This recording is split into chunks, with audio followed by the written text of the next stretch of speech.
Good day, dear friends. In today's video, I'm going to discuss the concept of Grama Devatha and the role of such a Grama Devatha in maintaining the social stability and the economic stability at village level. Okay. In one of my previous videos, I've talked about the difference between Bhagavan and Devata, and I've explained why there are so many gods in Hinduism. And I mentioned that there are not many gods in Hinduism. There is only one Bhagavan, but there are many deities which we call devatas. Okay, and there are many levels to these deities. Like at a civilizational level, we have like big deities like Brahma, Vishnu, Maheshwara. They are actually the Trimurtis and the various avatars of Vishnu and Shiva, etc. And at a village level, we have this concept called Grama Devatha, and at an ancestral level, like a family level, we have this concept called Kula Devata, and at an individual level, we have this concept called Ishta Devata. In today's video, I'm going to discuss about Grama Devata and their advantages, this concept, right? So I'm going to show you some images. This I have taken from Wikimedia Commons, and here are the authors in each slide mentioned. Look at these Grama Devatas. Grama Devata literally means a village deity. Grama means village, Devata means deity.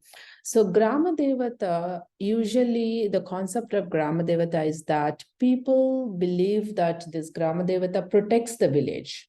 It is at a village level, right? So each village has their own Devata, and she is usually a form of Shakti, or he is usually a form of Rudra. Sometimes it can be an avatar of Vishnu as well. And there are rituals and festivals around these Grama Devatas that are customized and that usually exhibit the local customs and local rituals and local social factors. Okay, so and I'm going to, as you can see, because it is a village level, it works as a social binding factor for that village, and it also works as an identity for that village. You know, not every geography, not every village may have, a town or a city may have like some of these big tourist attractions, you know, may not have something very local or specific to that village that the villagers can be proud of. But once you have this Grama Devata concept, that is an identity factor for that village, and that is a binding factor. So by having these Grama Devatas, let me tell you the social advantages of it. The social advantages of all these Grama Devatas. These are all the examples of Grama Devas that you are seeing on the slides, and those are the small temples. And the social advantages of having these individual Grama Devatas for each village is that they are still within the umbrella of this Hinduism, because they are a form of Shakti or Shiva or Vishnu or Lakshmi.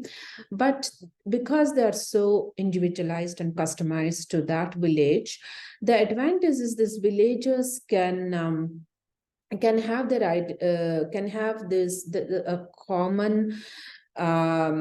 common identity associated with their Grama Devata, and then they can design their rituals, and then they can design the festivals around this Grama Devata as per their wishes. They don't have to totally conform or limit themselves to only to this big major devatas like Rama or Krishna, Shiva, etc. Although these Grama Devas are also forms of those such big deities, it still allows the villagers to have their own rituals and have their own festivals. Think of it like in your own small colony, as your cul-de-sac, your neighborhood parties and neighborhood as identity, right? So this is the place where the villagers can gather and then decide on, okay, this is how our festival is going to be, this is how our ritual is going to be, and they can bring in their own social factors, based on their own the village needs and the village economics. They can design the festival. So this is the social side of it, and there is an economic side of it. as you can see, each temple, that Grama Devatha temple, they don't look the same, right? They look different. And as you can see, some are small, some are big, some are totally constructed in a big way, and some are like very small, one room kind of a thing.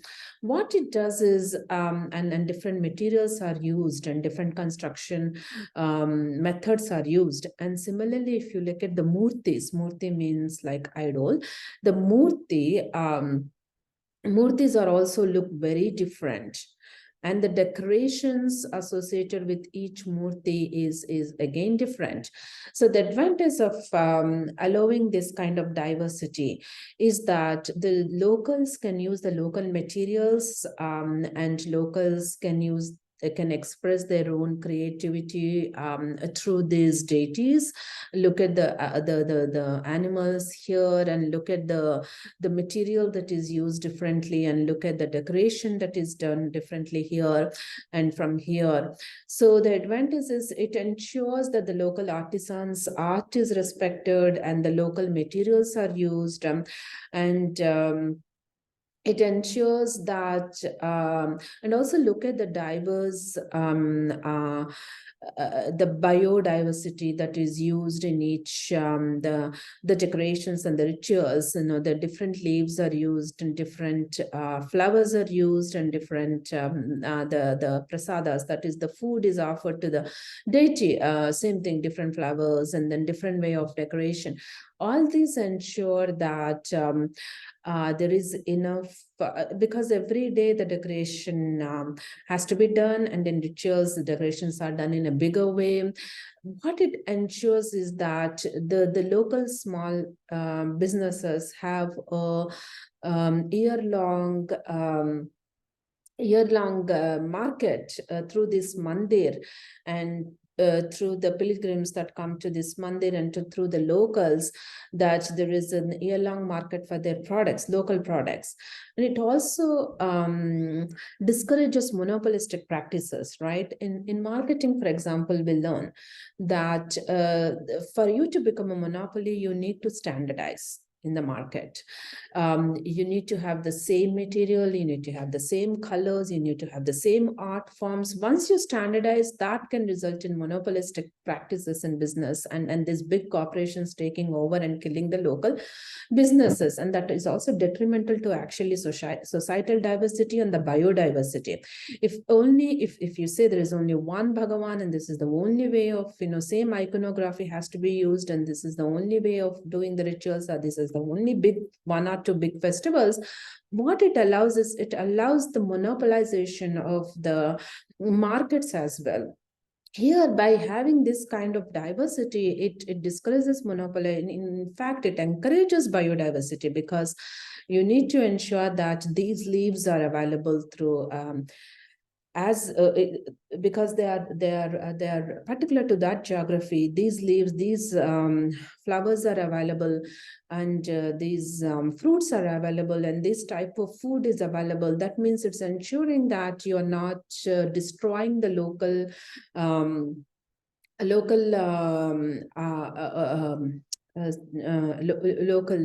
plants, local trees, etc. And then in temples, you will see across the country, the local animals are also revered, and local animals are also part of the festivals. For example, in some places, elephants are part of the festivals. In some places, dogs are part of the festivals. In some places, cats. In some places, like that. So even insects are fed this ensures the biodiversity. Now, automatically, you don't have to do any specific research and break your head, and the governments at central and state level having to spend a lot of money in raising awareness and ensuring that people are not destroying. It automatically happens. People ensure that the biodiversity is maintained and sustained, and the locals have a financial incentive to maintain that, because this mandir is one of the big factors of ensuring that the local economy is as local artisans and local people have some basic livelihood, in addition to the regular livelihoods like farming, etc. So I hope I made a case for the Grama Devatha concept, and then I urge you all, when you visit India next time, please do visit these local temples, local mandis, and then call and then do and try to understand the Grama Devatas, and you also learn a lot about local history, because each Grama Devatha has stories associated that goes back to a few hundred years and are a few thousand years sometimes. And then through those stories you can learn the local culture, local customs, local history, etc. This is how local history is also not lost. Through the stories orally, the local history is transmitted from generation to generation via this Grama Devatha concept. And as I mentioned, there is a lot of social and economic benefits to having Grama Devatha. So next time you visit India, please do visit these village temples and try to understand, talk to the locals and try to understand the social, economic, and historical factors associated with this Grama Devatha. Thank you for listening to my video, and next time I'll see you with other similar concepts. Thank you.